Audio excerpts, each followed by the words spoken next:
Si nous avons parmi nos connaissances une religieuse, un religieux, un moine ou toute autre personne engagée dans la vie consacrée, ce jour du 2 février, fête de la présentation du Seigneur, est idéal pour lui souhaiter une bonne fête de la vie consacrée. Bonjour chers frères et sœurs, chers amis abonnés, à vous tous, bonjour. Bonne fête de la présentation du Seigneur au temple et bienvenue à Parole de Dieu au quotidien.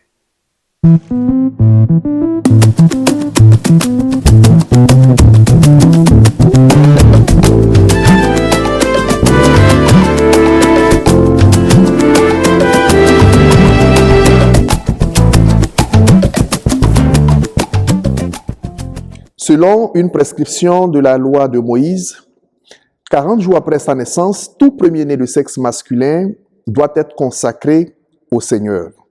C'est le sens, mes frères et sœurs, de cette fête que nous célébrons en ce jour, 2 février, qui s'intitule « La présentation du Seigneur au temple ». Car si nous faisons bien nos calculs, nous verrons que du 25 décembre à ce jour 2 février, cela fait bien 40 jours.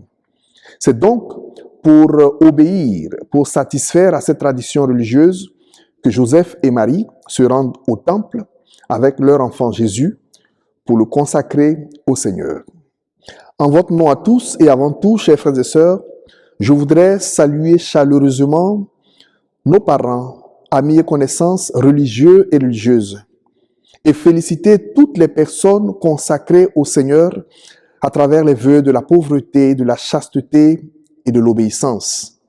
Que Dieu accueille l'offrande de votre vie pour sa plus grande gloire et pour le salut de vos frères et sœurs. Bonne fête à tous les consacrés du monde entier. Je voudrais aujourd'hui partager deux brèves réflexions. La première, au sujet de la vie consacrée, nous aider à comprendre et apprécier la valeur de la vie consacrée pour notre monde. La deuxième, voir quelques implications de cette fête de la présentation du Seigneur pour les croyants que nous sommes. Chers frères et sœurs, qu'est-ce que la vie consacrée? D'abord, qu'est-ce que la vie? La vie, c'est le bien le plus grand. C'est le trésor le plus précieux que nous ayons reçu de Dieu. Ensuite, à qui ou à quoi peut-on consacrer ce trésor, cette vie que nous avons reçue? Eh bien, à une réalité plus grande que la vie elle-même. Le seul être suprême qui mérite qu'on lui consacre sa vie, c'est celui qui est l'auteur de la vie. Autrement dit, le Créateur, notre Dieu. Car le chrétien ne peut pas consacrer sa vie à une idée, à une idéologie. Un croyant ne peut pas consacrer sa vie à un concept abstrait, ou même consacrer sa vie à un homme, à une personne comme lui. On ne peut consacrer sa vie qu'à l'être suprême, au Dieu créateur de toutes choses, au Dieu qui est source de la vie. Et la vie consacrée naît donc de cette rencontre d'amour, de cette expérience personnelle et intime qu'un homme ou une femme fait avec le Seigneur. Il découvre que celui qui est l'auteur de la vie l'a aimé au-delà de tout. Il s'est incarné et s'est offert sur la croix pour son salut. Alors il choisit librement de lui consacrer toute sa vie, car c'est à lui que revient l'honneur, la gloire et la louange pour les siècles des siècles. Amen. La vie consacrée a donc le mérite de remettre entre les mains de Dieu la vie que nous avons reçue de lui. Sainte Thérèse de l'Enfant Jésus disait que Dieu seul suffit. Oui, Dieu seul suffit pour celui qui se consacre entièrement au Seigneur, car c'est en Dieu que se trouve la vraie joie. Dieu seul suffit pour celui qui a compris que son bonheur ne se trouve qu'en Dieu. Alors il lui consacre toute sa vie. Dieu seul suffit car la véritable paix intérieure se trouve en lui. C'est la raison pour laquelle des hommes et des femmes dans notre monde acceptent et choisissent librement de consacrer leur vie au Seigneur. Bonne fête encore à tous les consacrés du monde entier. Merci pour le don de votre vie à notre Dieu. Le deuxième point de notre réflexion porte sur quelques implications de la présentation du Seigneur au temple, la fête que nous célébrons aujourd'hui. Quelques implications, je dis bien. D'abord, cette loi de Moïse rappelle aux parents que toute vie vient de Dieu et toute vie doit être retournée à Dieu, doit être consacrée à Dieu. Elle rappelle aux parents que Dieu est l'origine de la vie dans le couple. Et donc le couple est appelé à travers la loi de Moïse d'aller offrir au Seigneur les prémices de leur amour, le premier-né masculin au Seigneur, afin qu'il soit consacré au Seigneur. Dans l'Ancien Testament, c'est ce que fit Anne, qui avait longtemps prié pour avoir un enfant. Une fois l'enfant né, elle alla le consacrer au Seigneur. Il devint plus tard le grand prophète Samuel. Joseph et Marie obéissent à cette loi, à ce précepte. Ils vont présenter Jésus au Seigneur et apportent l'offrande requise en cette circonstance. Dans leur cas, 2 petites colombes. N'oublions pas, chers frères et sœurs, chers parents, que la vie vient de Dieu. Et toute vie doit être consacrée au Seigneur. Remettre entre les mains du Seigneur la vie qu'il a bien voulu nous donner comme fruit de notre amour. Première implication de la fête de la présentation du Seigneur au temple. La deuxième implication que nous proposons pour cette fête de la présentation du Seigneur, c'est que le croyant, le chrétien, est invité à offrir au Seigneur les prémices de ses activités. Les prémices non seulement de sa vie, mais également les prémices de sa récolte, les prémices de ses revenus, les prémices de son salaire au Seigneur, que nous appelons aujourd'hui la dîme. Prémisse, en latin, se dit primitiae, et ce mot signifie les premiers fruits. Les premiers fruits de la récolte sont les meilleurs, et c'est cela qui revient au Seigneur. Rappelons-nous de l'histoire d'Abel et de Caïn. Abel a offert les meilleurs fruits de sa récolte au Seigneur. Cette offrande a été agréée, bénie par le Seigneur. Contrairement à Caïn, qui a sélectionné les fruits dont il n'avait pas besoin pour les offrir au Seigneur. Évidemment, Dieu n'a pas accueilli son offrande. Cela a provoqué en son cœur la jalousie. Il a fini par tuer son frère Abel. Chers frères et sœurs, si nous reconnaissons que Dieu est l'auteur de notre vie, si nous reconnaissons que tout nous revient, si nous reconnaissons que c'est dans sa grâce, dans sa bonté, sous sa protection et par la force de son esprit que nous arrivons à aller au travail, à accomplir notre devoir et à recueillir les fruits de notre travail, alors, dans la reconnaissance, nous devons retourner vers lui pour lui faire l'offrande des prémices de nos activités, l'offrande des prémices de notre salaire, qui est le 10e que nous appelons la dîme. Alors, cela dit, il y a des confusions au sujet de la dîme qui méritent d'être éclairées. Il faut comprendre que la dîme est une forme d'offrande, comme il y en a d'autres. Il y a plusieurs formes d'offrande. La dîme est une forme d'offrande.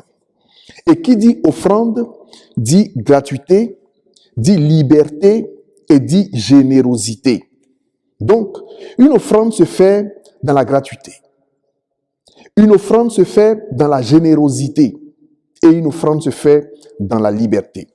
En ce qui concerne l'offrande de la dîme, elle est totalement libre. Totalement libre. On ne doit pas se sentir oppressé de faire une offrande dans le cas échéant de la dîme. Non. On peut librement faire sa dîme, on le choisit de le faire et on le fait librement dans la générosité et dans la gratuité. Aujourd'hui, l'offrande de la dîme a été pervertie. Où certains obligent leurs frères et sœurs à aller leur verser leur dîme. Cette offrande a été pervertie. L'esprit a été tronqué. C'était en fond un fonds de commerce. C'était en fond un fonds d'enrichissement. Pour certains, l'offrande est un fonds d'enrichissement. Mais ce n'est pas cela que le Seigneur a dit, mes frères et sœurs. Il y a des personnes qui ne font pas l'offrande de la dîme, mais qui font d'autres offrandes. Et cela est aussi valable. Chacun est libre de choisir la forme d'offrande qui lui convient et de le respecter selon ses possibilités. L'offrande ne doit pas être obligatoire. On ne peut pas obliger un frère, une sœur, un fidèle à nous verser sa dîme ou son offrande.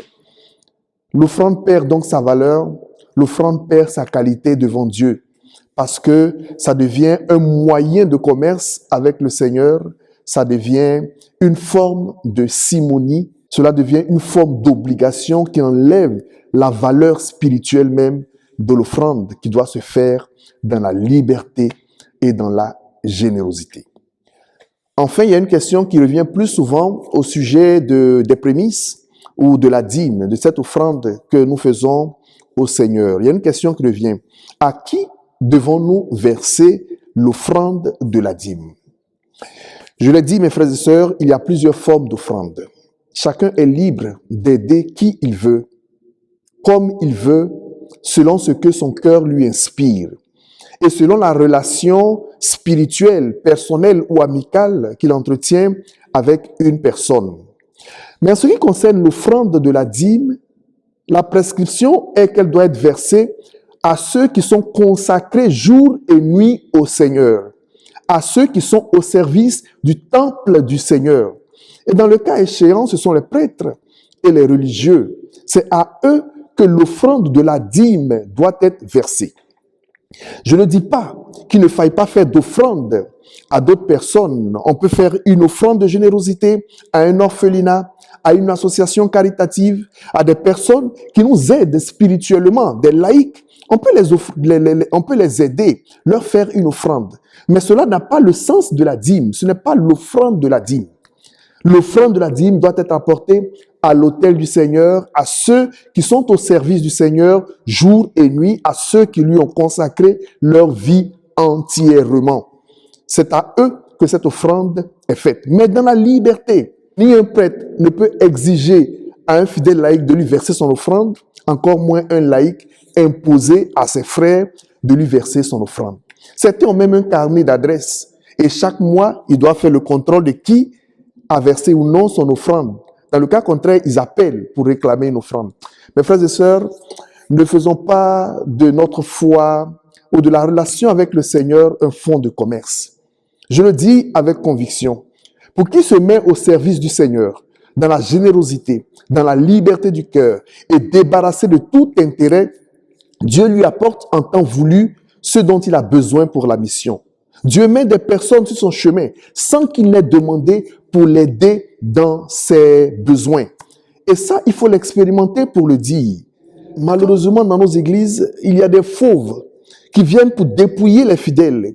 Des fauves qui veulent vivre sur le dos des fidèles et qui leur donnent toutes sortes de théories spirituelles erronées en vue de les dépouiller, en vue de leur réclamer des offrandes. L'offrande ne se réclame pas. Elle se fait dans la générosité. Et je le répète, ni un prêtre ne peut vous exiger de lui verser sa dîme ou une offrande, ni un laïc. Vous devez le faire dans la générosité, selon ce que votre cœur a établi dans votre relation intime avec le Seigneur. Car une offrande faite dans la générosité et dans la liberté n'est pas faite à celui qui la reçoit, mais au Seigneur. C'est lui qui connaît les intentions de nos cœurs et c'est lui qui bénit chaque offrande que nous lui faisons. Voilà, chers frères et sœurs, ce que je voudrais dire particulièrement au regard de cette fête de la présentation du Seigneur, la relier aux prémices que nous devons apporter au Seigneur pour sa générosité, pour sa bonté envers nous. Lui consacrer notre vie et dans le cas particulier des prémices de notre travail, c'est à lui qu'il faut le verser. Les prémices sont libres, la dîme est libre, c'est une forme d'offrande.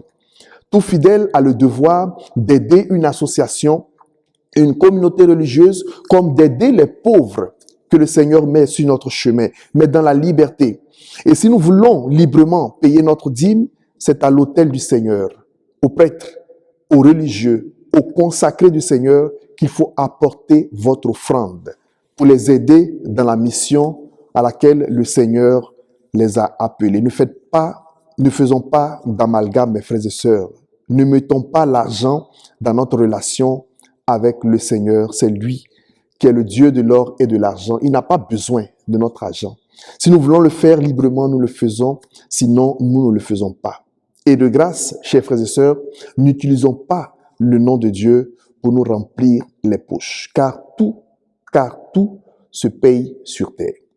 Chers frères et sœurs, cette fête nous rappelle en fin de compte que nous sommes tous consacrés au Seigneur par notre baptême et que nous nous devons non seulement notre vie, mais également les meilleurs fruits de cette vie. Portez-vous bien et prenez soin de vous. Recevez la bénédiction de la part du Seigneur. Le Seigneur soit avec vous. Que Dieu Tout-Puissant vous bénisse, le Père, le Fils et le Saint-Esprit. Amen. Allez dans la paix du Christ, nous rendons grâce à Dieu. Au revoir.